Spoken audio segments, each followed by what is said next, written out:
guys. 30 seconds? Oh, Yeah, make it only 30 seconds. Yeah. oh, okay.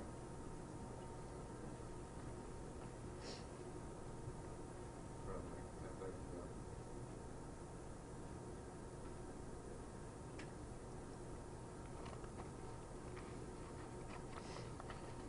I always get sniffles when I'm up there.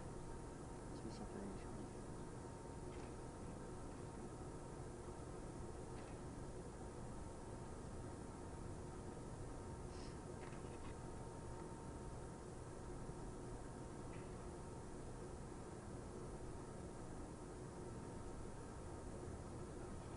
Okay. Good morning. Today's press conference will be to provide an update to the events that took place on the morning of January the 5th in the area of 94th Street and Orlando Avenue and the Lubbock Police Department's response to that call for service. I will start with a brief timeline and the initial response to the call for service. At 5:37 a.m. and 49 seconds, a 911 call was received by the call taker to the dispatch center. A citizen indicated that they observed a subject checking vehicle door handles on their home security camera. At 5:38 and 51 seconds, the call information was entered into the department's computer-aided dispatch system and sent to dispatchers. At 5:41 and 12 seconds, dispatch transmitted the information to patrol officers to respond. At 5:41 and 31 seconds, officers acknowledged dispatch information and indicated that they were en route to the call. At 5:46 and 17 seconds, officers notified dispatch that they were on scene. The total time from the 911 call until the first officers responded on scene was 8 minutes and 28 seconds. The first uniformed officer located the subject at 9800 Nashville and attempted to make contact. The subject, later identified as 30-year-old Drew Nichols Wallace Flores, fled on foot, and the first uniformed officer pursued him on foot on 94th Street toward Orlando. Hearing the first officer's call that the subject was fleeing, the second uniformed officer approached the intersection of 94th Street and Orlando Avenue and exited his patrol vehicle. As the second officer was exiting his vehicle, an exchange of gunfire can be heard between the first officer and Wallace Flores. The second officer engaged in the gun battle, and at that point, Wallace Flores drops to the ground. After Wallace Flores went down, the second officer asked for EMS to respond to the scene. EMS responded and determined that Wallace Flores had showed no signs of life and was pronounced deceased. Neither officer sustained injuries from the gunfire. However, the first officer fell over a decorative wall in the front of the residence when Wallace Flores started shooting at him. This officer sustained moderate injuries to his shoulder during the fall. As part of standard Lubbock Police Department's procedures, both officers have been placed on administrative leave pending the completion of the criminal investigation. Based on the initial investigation, it appears our officers' use of deadly force in defense of self or others were within the policies and procedures of this department and the state and the laws of this state. As with all incidents of this nature, a completed case file will be presented to the Lubbock County District Attorney's Office for final disposition.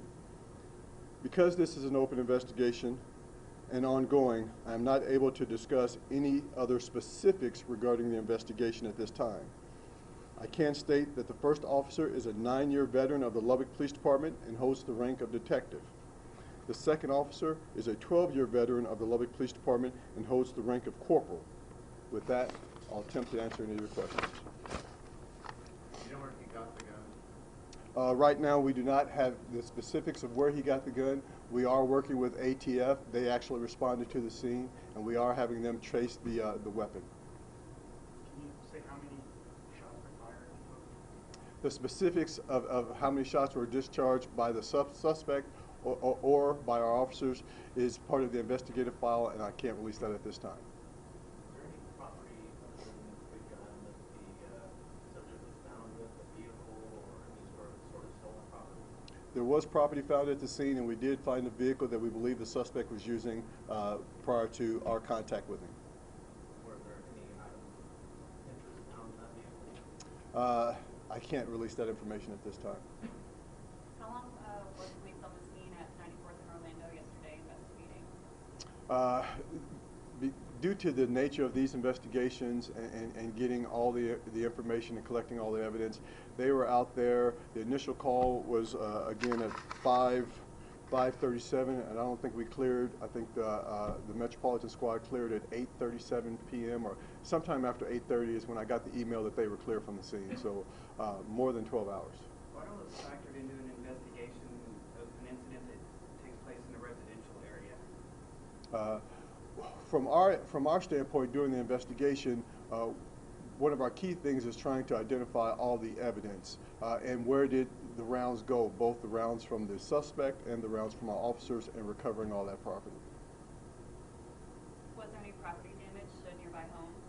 Yes, there was property damage to nearby homes from the rounds. Again, that's part of the investigation to determine if those were our rounds or if those were the suspect's rounds. There's been a lot of car break-ins lately. Do you know how many he was responsible for?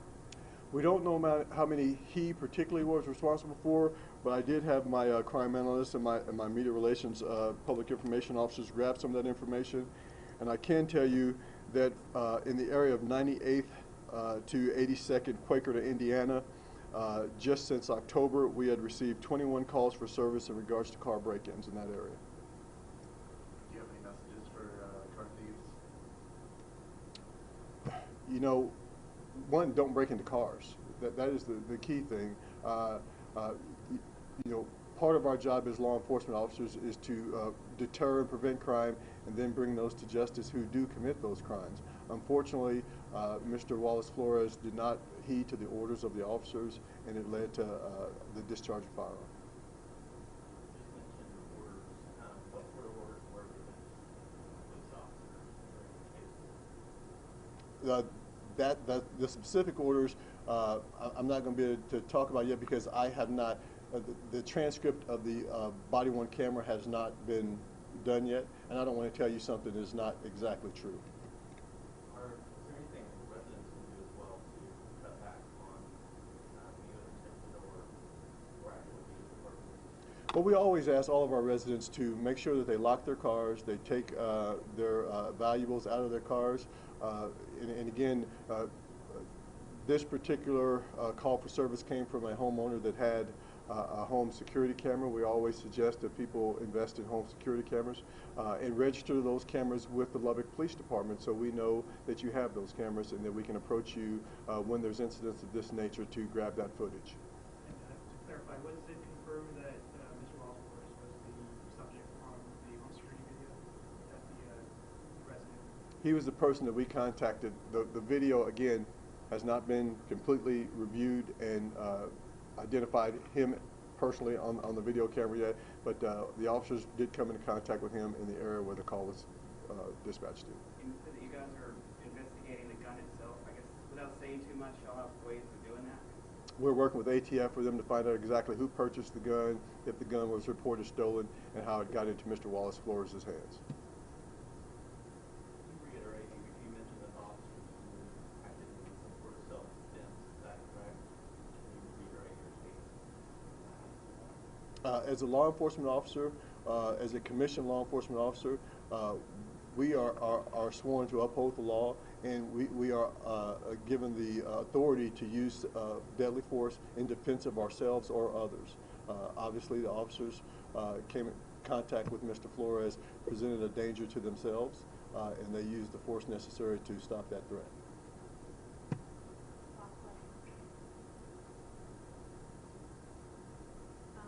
It looks like Wallace Flores had a rap sheet. He had prior convictions and he did serve time in prison. Do you know when he was released from prison for those charges?